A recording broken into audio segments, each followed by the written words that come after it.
You're watching the Common Constitutionalist Weekend Video Podcast.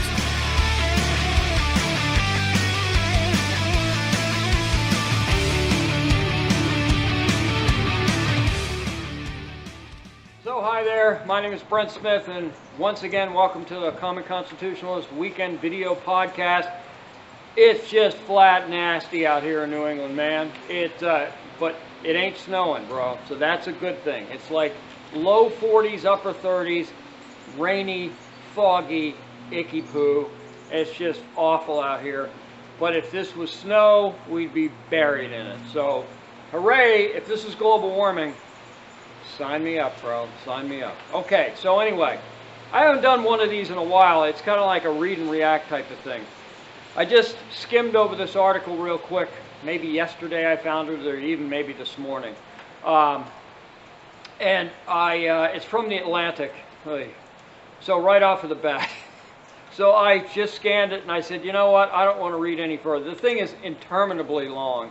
So I maybe got about halfway through this thing and just kind of gave up because I understood the gist of it. They just, it was lather, rinse, repeat for the left. The same old talking points in different phrases and different analogies and whatever. So that's what I'm going to be discussing today. The Atlantic excuses the right of everything the left is guilty of. What a surprise. And I'll begin right after this. Yeah, baby.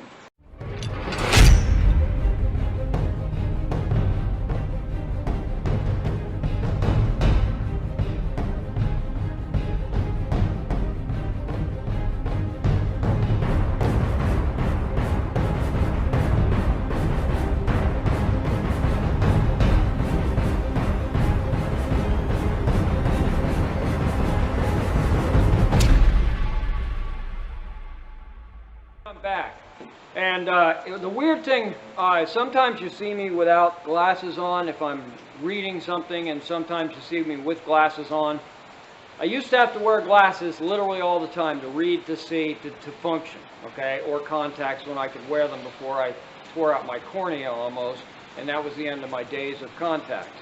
That's a story for another day. Probably won't share it ever.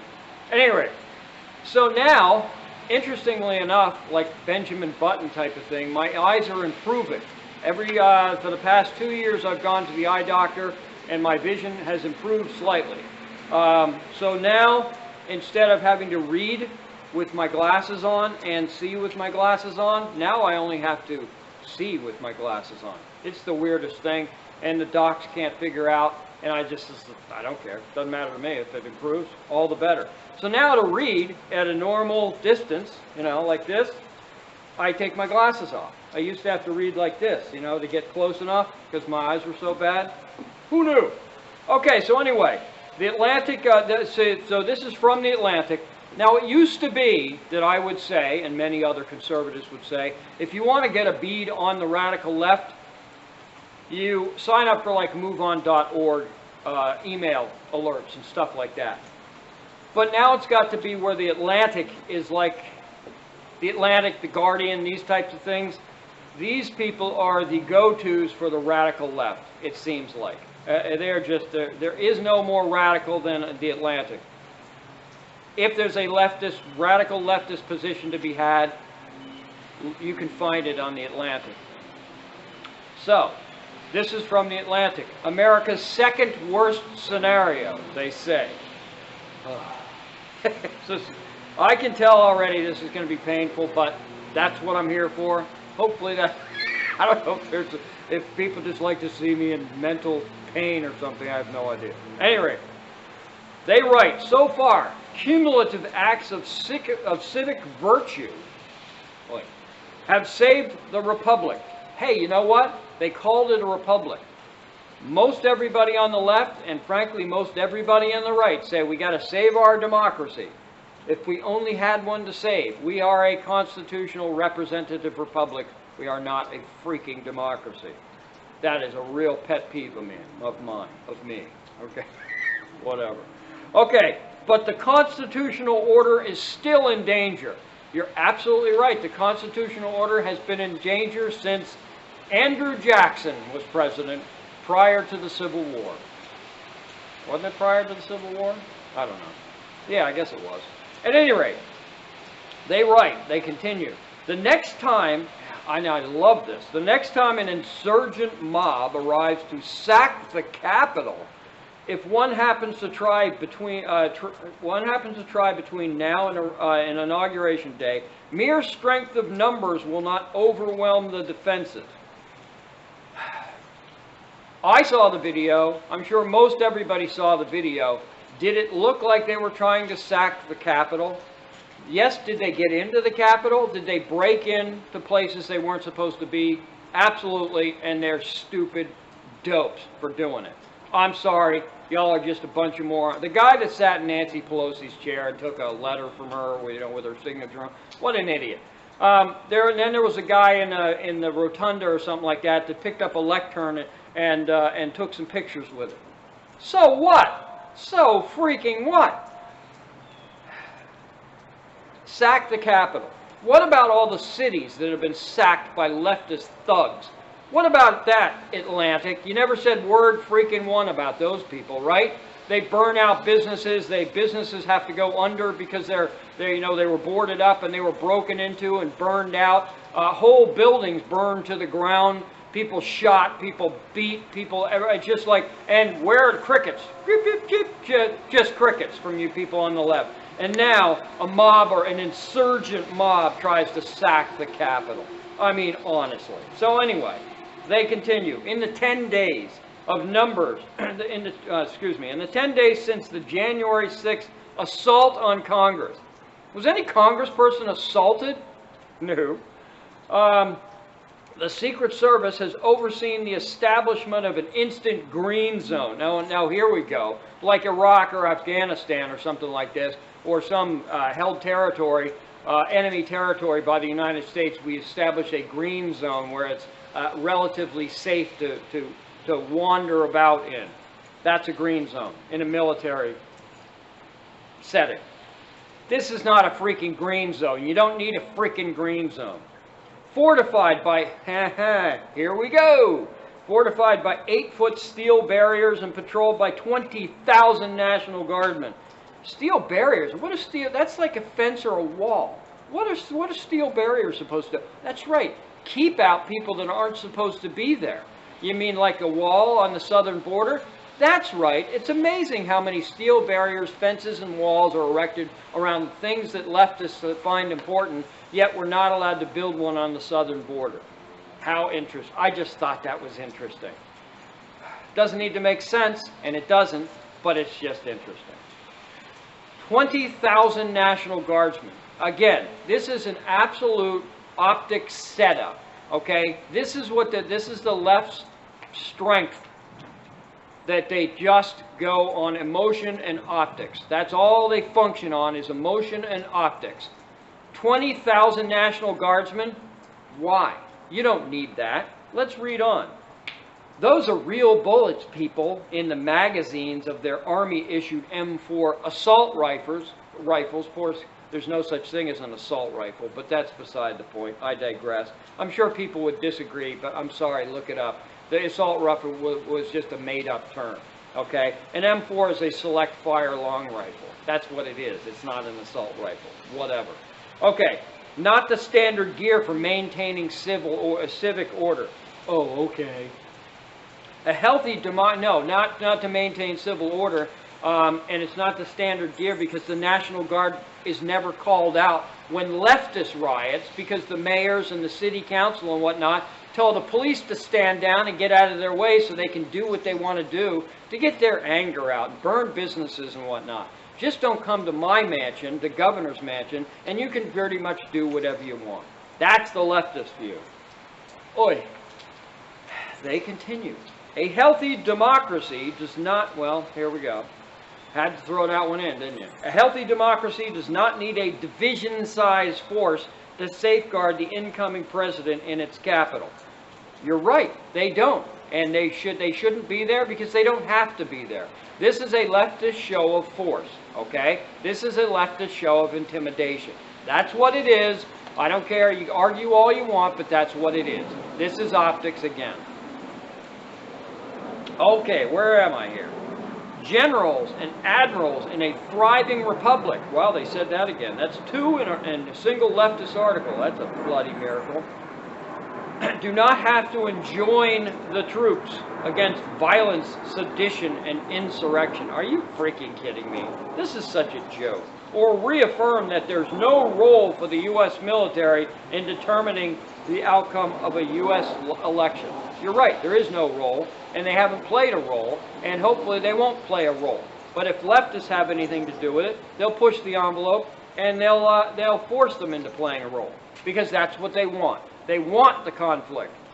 Anyone says that they want a peaceful transfer of power is dead ass wrong. Excuse my French, but they are. They're just wrong. They don't know leftists the way we do. The radical left wants the conflict. They want the fight. Believe you me, they want it. A nation secure in the peaceful transfer of power, which Trump intends to do, he's already said it dozens of times to people, does not require 10 former defense secretaries to remind their successor that he is bound by oath, law, and precedent to facilitate the entry into office of the incoming administration. Okay, why would you need to remind him of that? It's already being facilitated. Trump's already said it. Like I said, dozens of times. This is a moment of historic fragility in America. Yeah, it is, but not why you're saying it. We are a long way yet from a second civil war. Thank heavens that they agree with that. I sure hope so. But there is no precedent for our fractured consensus about who holds legitimate power. Well, yeah, there is. Every election has a precedent. I mean, they just reaffirm the precedent that whoever wins, and you have a transfer of a legal, legitimate, and peaceful transfer of power. That's the way it's supposed to work. But again, it didn't work this time. Heck, it hasn't worked since 2016. There's been an insurrection inside of our government to get rid of Trump ever since he took office and even before.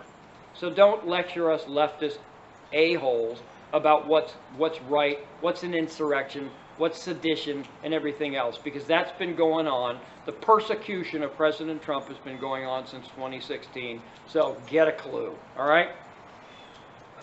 A joint intelligence bulletin distributed in government channels this week reported that armed domestic extremists, an unholy alliance, now listen to this, an unholy alliance of militia forces, white nationalists, you got to throw that in, white nationalists, Boogaloo warriors. I love the Boogaloo warriors. I think they're some sort of dopey freaking, militia group, or I don't even know what they are. And QAnon delusionists, those are the guys that think the moon landing was fake. Whatever. Among others, who could that be? That's right, leftist radicals, Antifa people. Yes, that's right. They were found and they've been arrested too. Son of a gun. Leftist. Have you ever seen, other than reporting on it, have you ever seen any conservative at a leftist riot? No, of course not. You know why? Because they get the crap beaten out of them, because they have gotten the crap beaten out of them at virtually every leftist riot. That's why we don't show up there. But son of a gun, the leftists show up at a right-wing rally, so to speak, or a protest, and a riot, some riot, and they don't get the crap beaten out of them. How come, I wonder? That's very interesting. Huh. Okay.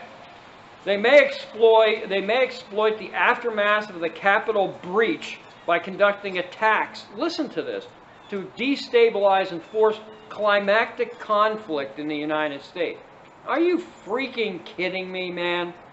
They're not going to do that. We're not going to do that. We're certainly not going to do that. And we're going to condemn them if they attempt to do that. I condemn this riot. I don't care who was rioting. I don't care if it was Rush Limbaugh, Glenn Beck, and Mark Levin in the riot. I'd still condemn it. Wouldn't make any difference to me. What's the difference? What's wrong is wrong. Right or left, it doesn't matter.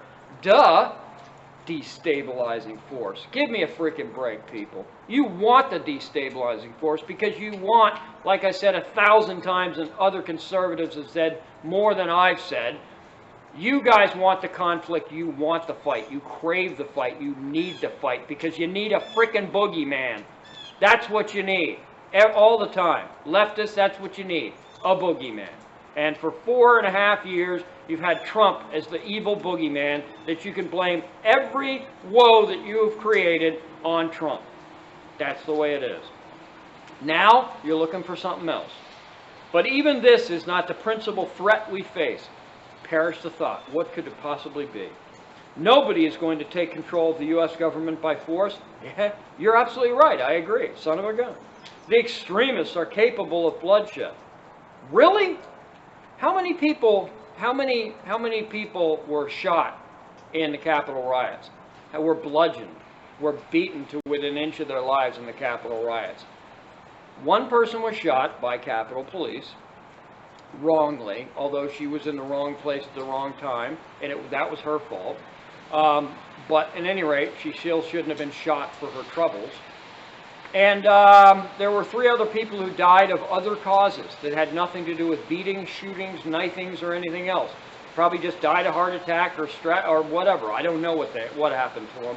But we would have heard if it was a beating or something like that. I guarantee it would still be front page news.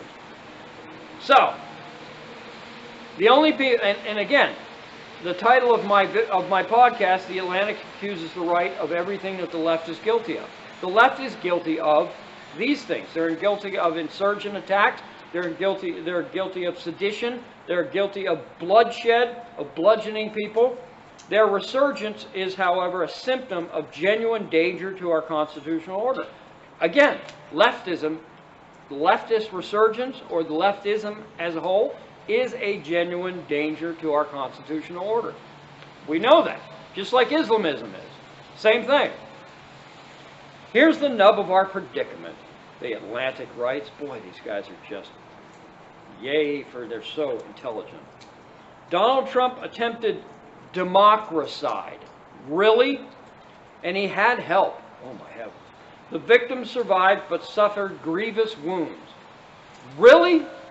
Yeah, they did. Again, the left is accusing the right of everything the left did and pulled off. Successfully this time, they pulled off a coup. A bloodless coup. Well, it wasn't completely bloodless because of Antifa and BLM. Okay? American democracy now faces a long convalescence in an environment of ongoing attacks. This is, again, they want the ongoing attacks. They need it. They crave it because they need the enemy. Leftists need an enemy because left to their own devices, they can't govern. They can't do anything right. They make all the wrong decisions like Joe Biden. Joe Biden's never made a right decision in his life, ever. Look it up. He's wrong on everything. Just same as John Kerry, same thing. These leftist fools, these Democrats, they think they're the smartest guys in the room, and they're the dumbest guys in the room. They have no idea, and they wouldn't know a constitution if you strapped it to an anvil and dropped it on their head. They wouldn't know it, nothing. They probably have read it, just like Barack Obama's a constitutional scholar. Yeah, he learned how to get around the Constitution. That's his scholarly, whatever. Okay, so democracide. The victim survived with grievous wound. American democracy now faces a long convalescence. Trump has not exhausted his malignant powers. Yes, he has. He's already told them how many dozens of times at this point that there will be a peaceful transfer of power, that he's going to step down and he's going to walk out. Now, what you guys want, as I've said before, you guys want him dragged out in leg irons and handcuffs, okay, with a jail number, prison number on it. That's what you guys want, or a gallows next to the White House, something. I don't know. Just saying. Okay. The writer says, I do not mean to be taken figuratively. The President of the United States lost an election. Yes, that's true. He did lose an election. And really did try with all his might to keep the winner from replacing him. No. Because what the states did, I'm not going to rehash this, what the states did was unconstitutional. Okay, they usurped their own state constitution, and they usurped the United States Constitution, and so this was, in fact, an illegal election, but, I'll probably get yanked for that, but who freaking knows. But a coup d'etat in America had seemed so unlikely a thing. Again, Let's go back to 2016, okay? A coup d'etat prior to 2016, prior to the election. The coup d'etat of the American electorate was happening, okay? Trump was voted into office fair and square, as Republicans always are. It's fair and square. Democrats not so much, going all the way back to JFK. So you want to talk about a coup d'etat? Again, the Atlantic is accusing the right of everything the left is guilty of. They have been guilty of a coup d'etat for the past 4 years, and it's been the deep state Republicans, the Democrats, the bureaucrats. Hell, half of Trump's cabinet are a bunch of deep state douchebags, okay, that they wanted them out as much. It is still too soon to assess this moment in historic perspective. Yes, you're right. But we seem to be living through something like a next to worst case scenario. You're absolutely right. And you know why? We're going to find that out in about 4 years, maybe 2, but 4 years, when the next crisis hits. And they will already have war gamed a way to cheat themselves into a repeat of 2020. It's going to happen, people, because they've already set the precedent, they've set the benchmark, they know that what they can get away with, and they know what the American people will put up with. That's the way it is. And so it was, they say, even under maximum pressure after the Capitol insurrection. I love these words. His bow to reality, I will not be going to the inauguration, that's what Trump said, I don't blame him, was wrapped in rejection. The transfer of power his refusal implied would not be legitimate. Well, it isn't legitimate, but it's still going to happen, okay? Many politicians and pundits initially saw Trump's refusal to concede as pathetic, delusional, and mostly harmless. You're right, the Romneys and the Kinsingers and all the other deep state douche meats did do that. And frankly, you know what? I'm tired of this whole thing. I've had enough of the Atlantic, and I've had enough of this nonsense. We are heading into some dark times, people. Yes, there will be a peaceful transfer of power. There won't be riots by the right and whatnot, as much as the left craves the riots so they can put it on the front page of the Washington Post and in mainstream media on the left. They crave this. They need it, okay? Going forward, I don't know what they're going to do without Boogeyman Trump, without Orange Man Bad. I don't know. They're going to have to find another villain because, as we know, historically, leftist policies are absolute, utter failures. And they will be this time, and it is going to be magnified. Now that they've learned their lesson from the 2018, from 2016 to 2010 to 2012, they had Congress, the Senate, House of Representatives, the Senate, and Obama was president, and they didn't do enough with it. They learned their lesson. So believe you me, from now until 2022, they're going to try to ram through every radical leftist policy known to mankind, the Green New Deal and all that other stuff. They're going to ram it through as much as they can. And they did, in fact, learn their lesson from 2010 to 2012. They will not have a repeat of that. They just need someone as a whipping boy on the Republican, not the Republican, I'm done with the Republicans. They all suck, frankly. Conservative side. They're going to need somebody to blame when all this stuff goes bad and fails. They're going to need somebody to blame. I don't know who it's going to be. Maybe it will continue to be Trump. I'm not sure. But again, the Atlantic, all these leftists, when you read these leftist things, or you watch some YouTube videos, or you watch CNN online or MSNBC or something like that, just give a listen. Listen critically and watch and read critically of these people, and you'll discover that anything that they accuse the right of doing, they are either planning or currently doing or have done already. It's uncanny, but it's repeatable throughout history. Throughout the history of the left, anyway. That's enough. Again, I forgot to don't forget to subscribe, don't forget to like, don't forget to comment, don't forget to share. 2 weeks in a row I got that right. My name is Brent Smith. I'm the Common Constitutionalist. That's all I've got. I hope you enjoyed it. It doesn't look like it, but I do actually enjoy talking about this stuff. I think it's a cathartic for me. I enjoy it. I get to vent, okay? And hopefully it's a little bit educational for you guys. That's all. See you next week. Bye.